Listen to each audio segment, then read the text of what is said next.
17. The hotel in the provincial town where Nicholas Levin was lying ill was one of those provincial hotels arranged after new and improved models, with the best intentions of cleanliness, comfort, and even elegance, but which, owing to the people who use them, very soon degenerate into mere dirty pot-houses with pretensions to modern improvements, these very pretensions making them worse than the old-fashioned inns, which were simply dirty. This hotel had already reached this stage. Everything, the soldier in a dirty uniform smoking a cigarette at the front door, acting as a hall porter, the dismal and unpleasant ornamental cast-iron staircase, the free and easy waiter in a dirty dress coat, the general room with a dusty bouquet of wax flowers decorating the table, the dust and slovenliness everywhere, mingled with a kind of modern, self-satisfied, railway-induced state of bustle. All this caused a feeling of depression in the Levins after their fresh home life, especially as the air of artificiality about this hotel was quite irreconcilable with what was awaiting them. As usual, after the inquiry as to what priced rooms they desired, it turned out that there was not a single good room vacant.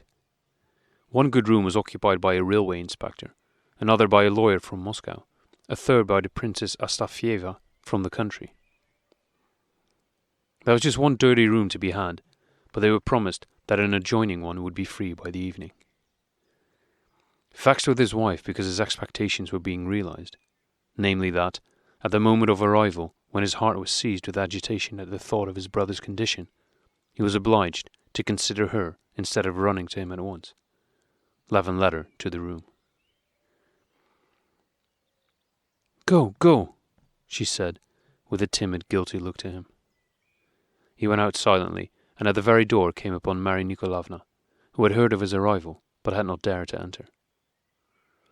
She was just the same as he had seen her in Moscow, the same stuffed dress without collar or cuffs, and the same kindly, dull, pock-marked face, only somewhat stouter. "Well, how is he? What is it?" "Very bad. Does not get up. He was expecting you all the time. You are with your wife?" For a moment he did not understand the cause of her confusion, but she immediately explained it. I will go to the kitchen," she brought out. "He will be pleased. He heard, and he knows and remembers her abroad." Levin understood that she referred to his wife, and did not know what to say. "Come along, come," he said. But he had hardly moved when the door opened, and Kitty looked out. Levin blushed with shame and vexation at his wife for having placed herself and him in this awkward position. But Mary Nikolavna blushed still more.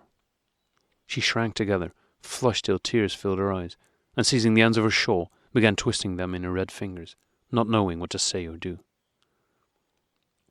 At the first glance, Levin saw an expression of eager curiosity in the look with which Kitty gazed at this incomprehensible and terrible woman.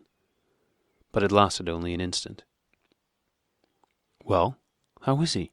How is he?" she said, addressing first her husband and then the woman. "Dear me, we can't talk in the corridor," said Levin, looking crossly at a man who was just passing along with jerky steps, ostensibly on business of his own. "Well then, come in," said Kitty to Mary Nikolavna, who had regained her self-control. "Or better still, you go on and send for me," she continued, noticing her husband's frightened look, and then returned to their room. Levin went to his brother. He had not expected what he saw and felt when he reached his brother's side.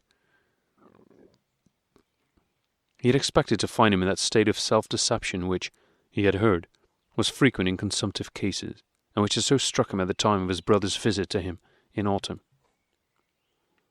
He had expected to find the physical signs of approaching death more definite. Greater weakness, greater emaciation, but still the same sort of condition generally. He had expected to feel the same sorrow at the loss of a loved brother, and the same horror of death he had then experienced, but to a greater degree, and had prepared himself for all this. But what he found was quite different. In the dirty little room, with the painted dado spotted with spittle, behind the thin partition wall of which could be heard the sound of voices, in stuffy, smelly, foul air, On a bed drawn away from the wall, lay a body covered with a blanket. One arm of that body lay outside the blanket, and the enormous hand, like a rake, seemed to be attached in some incomprehensible way to a long, thin spindle that was quite straight from the end to the middle. The head lay on its side on the pillow. Levin could see the moist, thin hair on the temples and the drawn, transparent-looking forehead. Impossible that this terrible body can be my brother Nicholas, he thought. But he drew nearer, saw the face, and doubt was no longer possible. In spite of the dreadful change on the face, Levin had only to glance at those living eyes raised toward him, to notice the slight movement of the mouth beneath the clammy moustache, in order to understand the dreadful truth that this dead body was his living brother. The glittering eyes glanced severely and reproachfully at the brother who was entering, and this glance immediately established living relations between living people. Levin at once felt the reproach in the look fixed on him, and a sense of repentance because of his own happiness. When Constantine took him by the hand, Nicholas smiled. The smile was very faint, hardly perceptible, and in spite of it, the stern expression of the eyes did not change. "You did not expect to find me like this?" he said, speaking with difficulty. "Yes. No," said Levin, confusing his words. "How is it you did not let me know sooner? I mean at the time of my marriage. I inquired for you everywhere." He was impelled to speak in order not to remain silent, but did not know what to say, especially as his brother made no reply, but only gazed fixedly at him, evidently trying to fathom the meaning of every word. Levin told his brother that his wife had come with him. Nicholas seemed pleased at this, but said he was afraid the condition he was in might frighten her. A silence followed. Suddenly Nicholas moved and began to talk. From his expression, Levin expected him to say something specially significant and important, but Nicholas only talked about his health. He found fault with the doctor and regretted that he could not have a celebrated Moscow doctor, so Levin understood that he was still hoping. Taking advantage of the first moment of silence, Levin got up, wishing to free himself if only for a few minutes from his painful sensations, and said he would fetch his wife. "All right, and I will have the place cleaned up a bit. It is dirty here, and it smells, I should think." "Masha, tidy up," said the invalid with an effort. "And when you have finished, go away," he added, with a questioning look at his brother. Levin did not reply. He went out and stopped in the corridor. He had said he would bring his wife, but now, analyzing the impressions he was experiencing, he made up his mind that he would on the contrary try to dissuade her from entering the sick room. Why should she too be tortured as I am? He reflected. "Well, how is he?" Kitty asked with a frightened look. "Oh, it's awful, awful. Why did you come?" said Levin. Kitty was silent a moment, looking timidly and pitifully at her husband. Then she approached and took hold of his elbow with both hands. "Kostya, take me to him. It will be easier for us to bear it together. Just take me there and then go away," she began. "Try and realize that for me to see you and not to see him is much more painful. There I can perhaps be of use to him and you. Please let me," she entreated, as if her happiness depended on it. He was obliged to yield, and having recovered and quite forgotten Mary Nikolavna, he returned with Kitty to his brother. Stepping lightly and glancing repeatedly at her husband, showing him a brave face full of sympathy, she entered the sick room, and, turning without haste, noiselessly closed the door.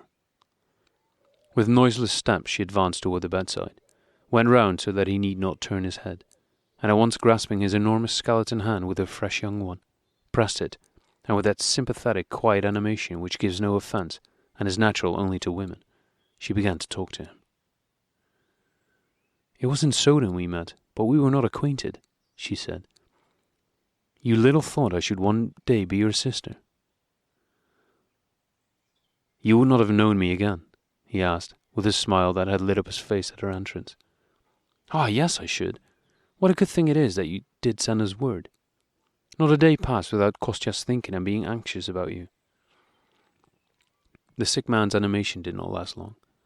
She had not finished speaking before that stern, reproachful look of jealousy, felt by the dying for the living, settled on his face. "I'm afraid you're not quite comfortable here," she said, turning away from his penetrating glance and looking round the room. "We shall have to ask the landlord for another room and see that we are nearer to each other," she said to her husband. 18.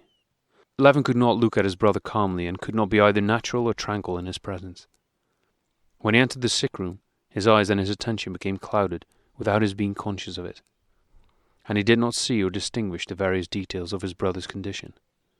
He smelled the terribly foul air, saw the dirt and disorder, the agonizing posture of the body, and heard the groans, but he felt there was no help for it. It never entered his head to consider all these details and imagine how that body was lying under the blanket, how the emaciated doubled-up shins, loins and back were placed, and whether it would not be possible to place them more comfortably or do something, if not to make him comfortable, at least to make his condition a little more tolerable. A cold shudder crept down his back when he began to think of those details. He was convinced beyond doubt that nothing could be done to prolong that life or to alleviate those sufferings, and the sick man was conscious of his brother's conviction that there was no help for him, and this irritated him. This made Levin's position still harder. To be in the sick room was torture to Levin, but to be absent from it was still worse. He went out continually in all sorts of pretexts, coming back and going out again, incapable of remaining alone. But Kitty felt and acted quite differently. When she saw the invalid, she pitied him, and that pity produced in her woman's soul not the horror and repulsion which it evoked in her husband, but a need for action, for finding out all the particulars of his condition, and a desire to help him. Those very details, the thought of which alone filled her husband with horror, at once arrested her attention. She sent for the doctor, sent to the chemist's, made the maid she had brought with her help Mary Nikolavna sweep, dust and wash, and herself washed and scrubbed some articles and spread something under the blanket. At her command, things were brought in and taken out of the sick room. She herself went several times to their own room, and, without paying any attention to the people she met, brought back with her sheets, pillowcases, towels and shirts. The waiter, who was serving a meal to some engineers in the drawing-room, came up several times at her summons, with a cross look on his face, but could not help fulfilling her orders. She gave them with such kindly insistence that it was impossible to disobey her. Levin disapproved of all this, not believing that any good could come of it to the invalid. Above all, he was afraid that his brother might get angry about it. But the sick man, though apparently indifferent to it all, was not angry, but only ashamed, and on the whole appeared rather interested in what she was doing for him. When Levin opened the door, on his return from the doctor's whither Kitty had sent him, he saw the invalid at the moment when at Kitty's command Mary Nikolavna and the waiter were putting a clean shirt on him. The long white skeleton back, with the enormous shoulder blades and protruding ribs and vertebrae, was bare, and Mary Nikolavna, with the waiter's help, somehow got one of the shirt sleeves twisted, and could not guide the long limp arm into it. Kitty, having hurriedly shut the door behind Levin, was not looking that way, but the invalid moaned, and she came toward him. "Be quick," she said. "Don't come here," muttered the sick man angrily. "I can myself—" "What do you say?" asked Mary Nikolavna. But Kitty had heard, and understood that he felt embarrassed and uncomfortable at being stripped in her presence. "I'm not looking," she said, helping the arm in. "Mary Nikolavna, you go round to the other side and put it right," she added. "There's a little bottle in my handbag," she went on, turning to her husband. "You know, in the side pocket. Please go and get it, and meanwhile everything will be put straight here." When Levin returned with the bottle, he found the invalid arranged in bed, and everything around him quite altered. Instead of the foul smell, there was an odour of vinegar and of scent, which Kitty, pouting her lips and puffing out her rosy cheeks, was blowing through a little glass tube. There was no trace of dust left about. There was a mat beside the bed. On the table, medicine bottles and a bowl of water were neatly placed.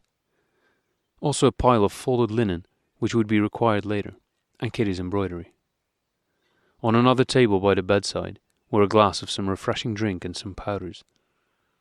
The invalid himself, washed and with his hair brushed, lay between clean sheets and a clean shirt, its white collar round his abnormally thin neck, gazing with a new look of hope at Kitty, and not taking his eyes off her. The doctor whom Levin had fetched, and whom he had found at a club, was not the one who had hitherto attended Nicholas, with whom the patient was dissatisfied. The new doctor took out a stethoscope and sounded him, shook his head, prescribed some medicine, and gave extremely precise instructions about giving the medicine and about diet. He ordered raw or very lightly boiled eggs, and seltzer water with new milk at a certain temperature. When the doctor had gone, the patient said something to his brother, of which Levin caught only the last words. "You're Kate." But by the look he gave her, Levin saw that his brother was praising her. He asked Kate, as he called her, to come nearer. "I feel much better," he said. "Had I been with you, I should have recovered long ago. How pleasant." He took her hand and drew it toward his lips, but as if fearful that this might be disagreeable to her, he changed his mind, let her hand drop, and merely stroked it. Kitty took his hand in both of hers and pressed it. "Now turn me over on the left side and go to bed," he murmured. No one heard what he said, but Kitty understood him. She understood because her mind incessantly watched for his needs. "On the other side," she said to her husband. "He always sleeps on that side. Turn him over." "It is unpleasant to call the servants, and I cannot do it. Can you?" she said, addressing Maria Nikolaevna. "I am afraid to," answered Maria Nikolaevna. Dreadful as it seemed to Levin to put his arms round that terrible body, to grasp those parts under the blanket which he did not wish to remember, yet submitting to his wife, with that determined expression which she knew, he thrust his arms under the blanket, and despite his great strength was struck by the strange heaviness of those emaciated limbs. While he was turning him, with the enormous lean arm about his neck, Kitty quickly and unostentatiously turned and beat the pillow, and arranged the invalid's head and the hair that again clung to his temples. The patient retained his brother's hand in his. Levin felt that he wished to do something with his hand, and was pulling at it, and yielded with a sinking heart. Yes, his brother drew the hand to his lips and kissed it. Levin, trembling, choking with sobs and unable to utter a word, left the room.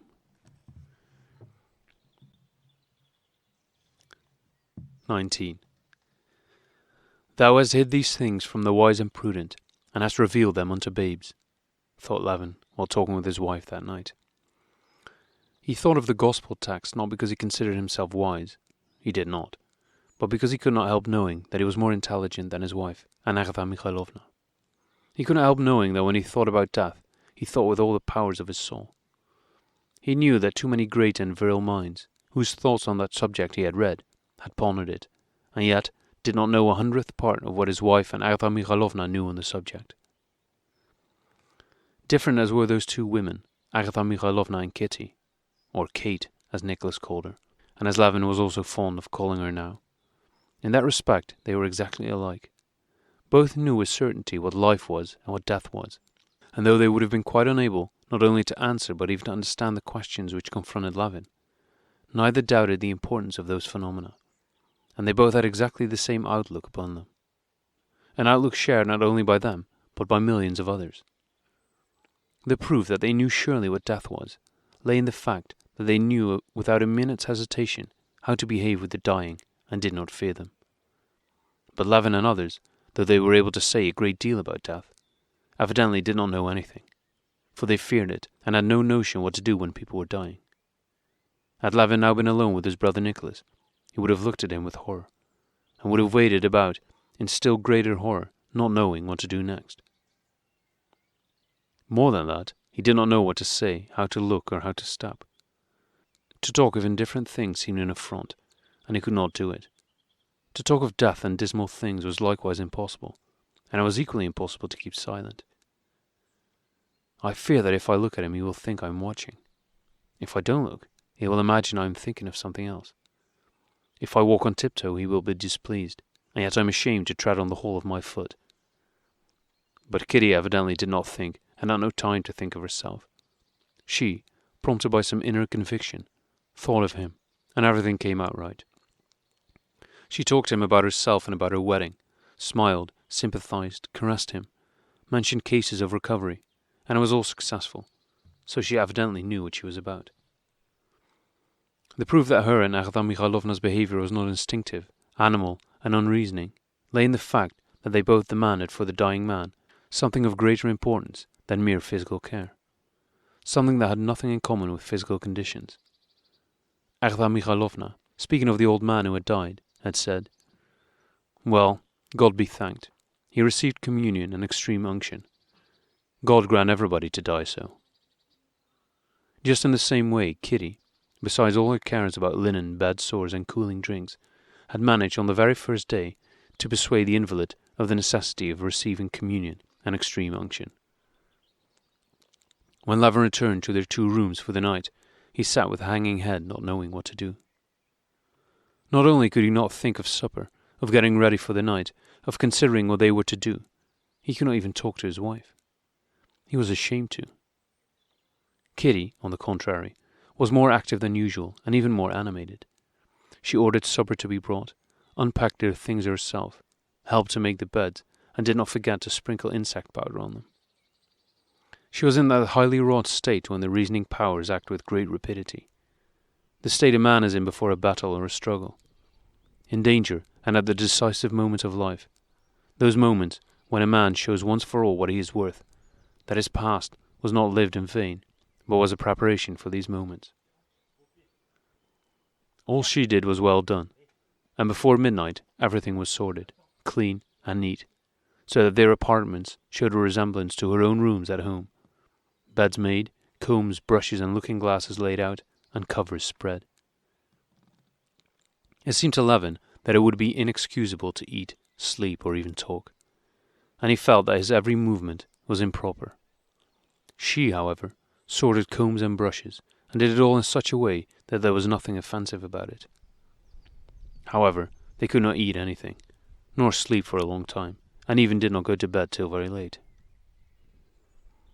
"I'm very glad I've persuaded him to receive extreme unction tomorrow," she said, as she sat in a dressing jacket before her folding glass and combed her soft, fragrant hair with a small comb. "I've never been present, but Mamma told me that there are prayers for the restoration of health." "Do you really think he can recover?" he asked, looking at the back of her round little head, at the narrow parting which closed every time she drew the comb forward. "I asked the doctor. He says he can't live more than 3 days. But how can they know? Still, I'm very glad I persuaded him," she said, turning her eyes toward her husband from behind her hair. "Everything is possible," she added with a peculiar and rather cunning expression which always appeared on her face when she spoke of religious matters. Since their talk about religion during their engagement, neither he nor she had ever started a conversation on that subject. But she continued to observe the rites, went to church, and prayed, always with the same quiet conviction that it was necessary to do so. In spite of his assurances to the contrary, she was persuaded that he was a Christian, like, and even better than, herself, and that all he said about it was one of his funny male whims, like his saying about her embroidery, that good people darn holes while she cut holes on purpose, and so on. "Yes, you see, that woman Mary Nikolaevna could not arrange all that," said Levin. I must confess I'm very glad you came. You are purity itself, and—" He took her hand and did not kiss it. To do so with death so near seemed to him unbecoming, but only pressed it, looking guiltily into her brightening eyes. "It would have been so painful for you alone," she said, and raising her arms high so that they hid her cheeks, now flushed with pleasure, she twisted her braided hair and pinned it up at the back of her head. "No," she continued, "she did not know how to. Luckily I learned a good deal in Soden." "Can there have been such sick people there?" "Ugh, worse. It is so terrible to me that I cannot help seeing him as he was when he was young. You would not believe what a charming lad he was, and I did not understand him then." "I quite believe it, quite. I feel that we should have been friends, he and I," she said, and, frightened at her own words, she glanced at her husband, and tears filled her eyes. "Yes, would have been," he said sadly. "He is really one of those of whom it is said they are not for this world. However, we have hard days before us. Let us go to bed," said Kitty, with a glance at her tiny watch.